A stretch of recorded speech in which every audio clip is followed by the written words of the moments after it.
Tottenham 2, Manchester United 2. I'm honestly, thankfully, I'm recording this after I've done a couple of fan views with KG and Kenny this evening, because if you'd have got me straight away, I was seething, and I'm still really, really angry. I'm pretty furious. I'm angry, I'm disappointed, but I'm not surprised. And I don't know which I'm angry and frustrated more at: the fact that this has happened, or the fact that I'm not surprised that it's happened again, capitulated again, and you knew it was going to happen. You knew it was coming. The entirety of that second half, you watched on and saw Spurs get closer and closer. Miss sitters. I mean, absolute sitters they're going to score. We know they're going to score. And we're going to give them more chances, and we did. And even to the point where I thought, I tell you what, if we get out of this game with the 3 points, we don't deserve it. We don't deserve it. And that's a Spurs side there that tonight is there for the taking.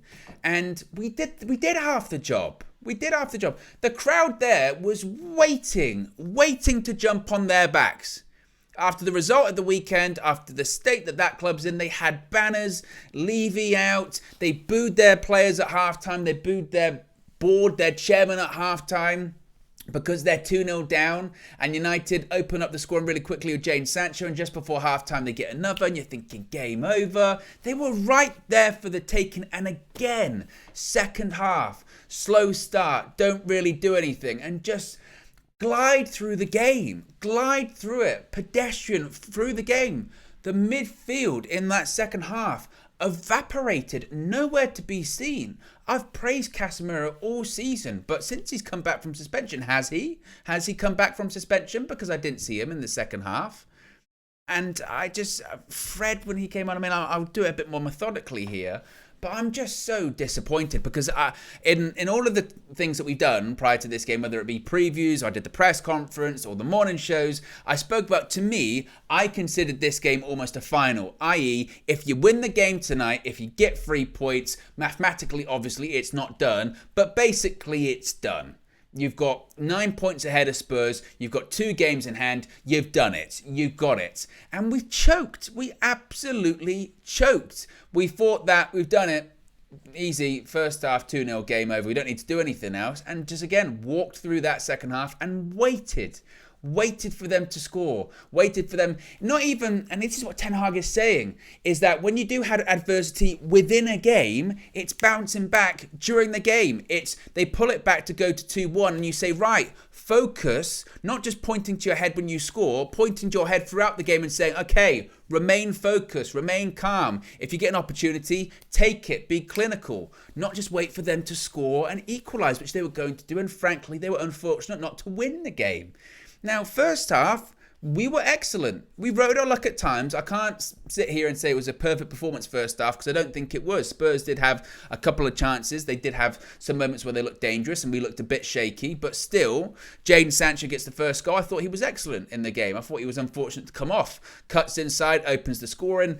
And so many times this season, we have said in previews and press conferences and what have you, saying just when you've got this big away game, because our away form against the top 10 side this season has been shocking. The only team we've beat in the top 12 is Fulham. And we've been saying this season, when you have these away games, get an early goal, quieten down the crowd, or in this case, get the crowd louder and more toxic on their own players. And we did that. We started the game exactly how you should. Get an early goal, play good football. Then Jadon Sancho has another one off the line. United looking really dangerous. Some really good blocks by Tottenham to stop it from going 2-0. Luke Shaw in the first half was excellent. His anticipation, his composure on the ball, his reading of the game. He had great recovery pace. I thought he was just overall excellent. And I felt for him second half, because he and Victor Lindelof, I thought, were so exposed. Because in the transition, Spurs just came right at them. The midfield wasn't there to protect the back four at all. So I felt quite bad for the centre-backs, actually. And I thought Lindelof and Shaw did well. I thought Lindelof also made some really key interceptions. We were sloppy at some points in the first half, as I mentioned. I thought Casemiro was poor. Rashford had an opportunity. Christian Eriksen put a brilliant pass to Marcus Rashford. He was putting good passes in the first half as well. Rashford hits it on the half volley, straight at the goalkeeper. And then just before half-time, we make it 2-0. And you're thinking, to be honest, and maybe this is the problem with some of the players, they thought game game set and match. They have an opportunity, Spurs, in the first half, because they did. They did have opportunities. De Gea makes a good save from Ivan Perisic, sorry. And then straight away, counter-attack, Bruno, brilliant pass to Marcus Rashford. That's why you risk Bruno for these kind of games, because when he doesn't play, we miss his creativity, we miss his leadership, and we miss his range of passing. Great pass to Rashford, 2-0, and you're thinking, fantastic. And then second half, we just didn't come out. And not only did we not come out, but we then just decided just to wait for them to score. Pedro Porro makes it 2-1. They deserved it. Straight after that, Bruno hit the bar, and that's really a critical moment. I was surprised to see him miss, honestly. But that shouldn't be, again, the catalyst to be like, well, we're not going to win today, so there's no point. No, it should be we keep going. And then Ten Hag made the subs, and I think Ten Hag this season can be praised immensely for the subs he's made, because I think out of most managers in the Premier League, he's got his subs right 99% of the time. Unfortunately, this evening, this was the 1% where he didn't get it right. He took Sancho off, who I thought was unfortunate to come off. Eriksen he took off, which I could understand maybe why he went with that Fred substitution, because he thought we're getting overloaded in the midfield, we need a bit more energy. Maybe what he didn't anticipate is that Fred was going to come on and in, I don't know, the 30 minutes plus that he played, not complete a single pass. Now, I don't know if that's an accurate stat, but it might as well be, because Fred was shocking in that second. You cannot dress that up. He was appalling in the second half. I don't know if he completed a pass. He just gave the ball away, and when he did not recover at all, or gave away fouls. Martial came on for Jadon Sancho and offered not really anything, to be honest. And by that point, Spurs were just missing chances. We were still in front for a while. Son missed a massive chance, and again, all that stemmed from was Marcus Rashford being so sloppy on the ball and giving the ball away. Again, the midfield just disappeared. Fred was terrible with his passing. Casemiro was giving the ball away as well. Then straight after that, Eric Dyer missed a sitter as well. I mean, I'm talking 6 yards out.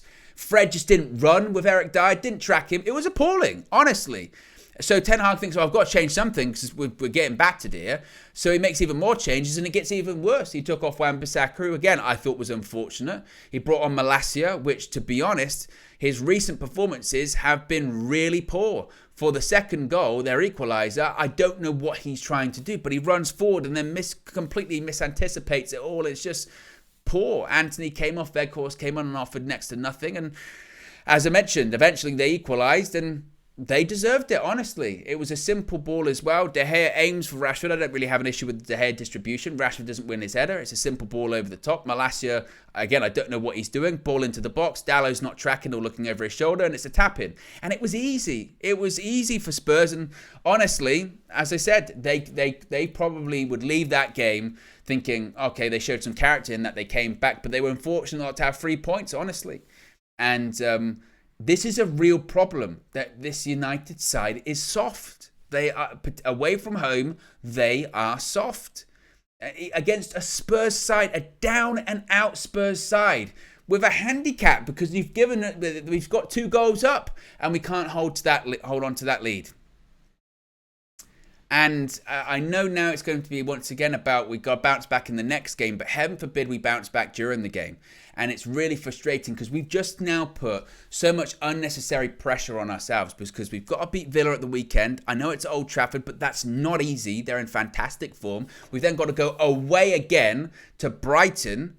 And honestly, that Brighton side is better than the Spurs side, particularly at home. So we cannot afford to put in that second half performance at Brighton because they'll put 3 or 4 passes and it'll be embarrassing.